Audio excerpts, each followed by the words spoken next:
Hi, my name's Morgan, and this is Speech 2, and these are my audience members.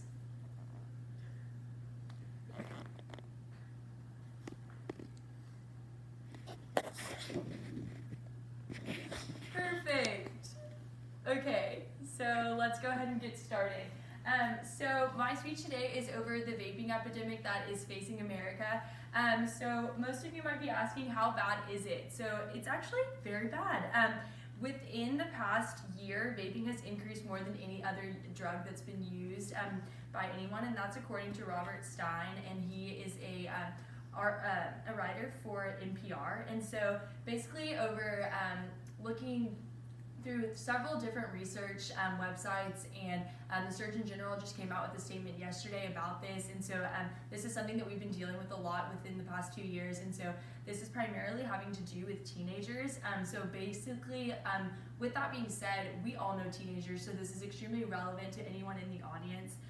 So we all know someone who this could potentially be a problem for. So a preview of my speech, we're going to be talking about the who and the why, and the who being the teenagers who are using these e-cigarettes, and the why being why are they doing it. We're going to be talking about the health concerns that are related to this topic, and then we're going to be talking about how to resolve the problem and who's to blame for the problem. So with this issue, there's two things that go hand in hand, and that's e-cigarettes and teenagers. So let's talk about those teenagers. So teenagers, they use e-cigarettes basically for friends and for flavors. So we're going to focus on the friends aspect first, that being peer pressure, something we're all familiar with.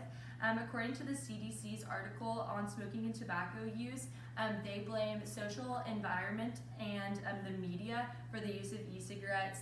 They also blame that friends think it's okay to use e-cigarettes, so they're going to be using e-cigarettes, which is just not the truth. And then according to the Truth Initiative, which is an organization that their initiative basically is to promote tobacco-free lives, they say that 31% of teens who use these e-cigarettes are using them because of the different flavors that are offered. These flavors can vary from anything from chocolate to mint to fruit. Anything that attracts young adults is what these big vape companies are trying to market towards. Teenagers also think that they're not as bad for you as actual cigarettes, so they're more prone to try them. And they when they see a flavor, they associate that flavor with it not being bad for you. But obviously, these do have cost effects, and so we're going to go into some of those health concerns. So the health concerns, one pod of a Juul or an e-cigarette cartridge is equal to 20 cigarettes. And that's according to Robert Stein in the NPR article that was just published a couple of days ago. These people are using them and they don't know that there's nicotine in them. And so, and these companies are not creating a nicotine-free option. And so they're just vaping because of the flavor. According to Robert Stein's article, vaping, just because of the flavor, has increased by 5%, which is incredible in it that it's just been a year study. According to Amy Sass, who's a doctor at Children's Colorado, she says that these e-cigarettes can lead to bad brain development, and then obviously, as we know, nicotine is bad for our lungs and isn't good to induce.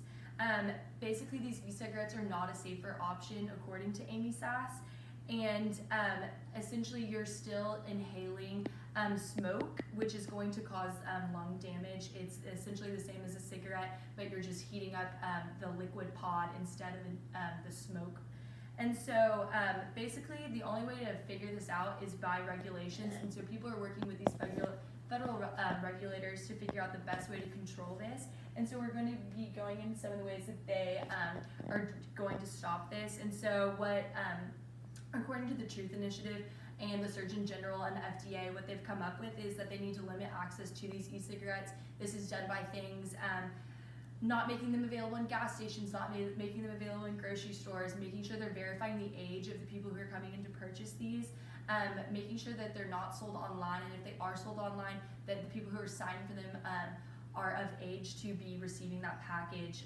The Surgeon General is also asking that people create these smoke-free areas, and those smoke-free areas including vaping, and so that there's no good environment for e-cigarettes to be done.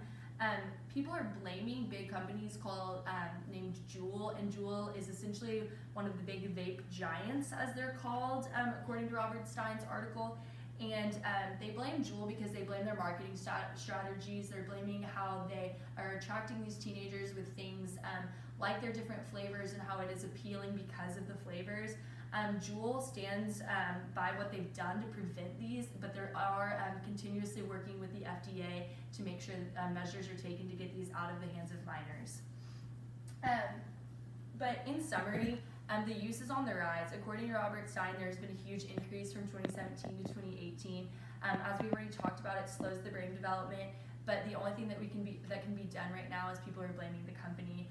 So people are constantly working with these health regulators to make sure that it's out of the hands of minors. And finally, young adults who use these e-cigarettes are more than 4 times likely to use actual cigarettes within 18 months of using an e-cigarette. So this is definitely something that people need to be aware of, and that we need to take initiative on stopping. And then these would be the sources that I used to conduct my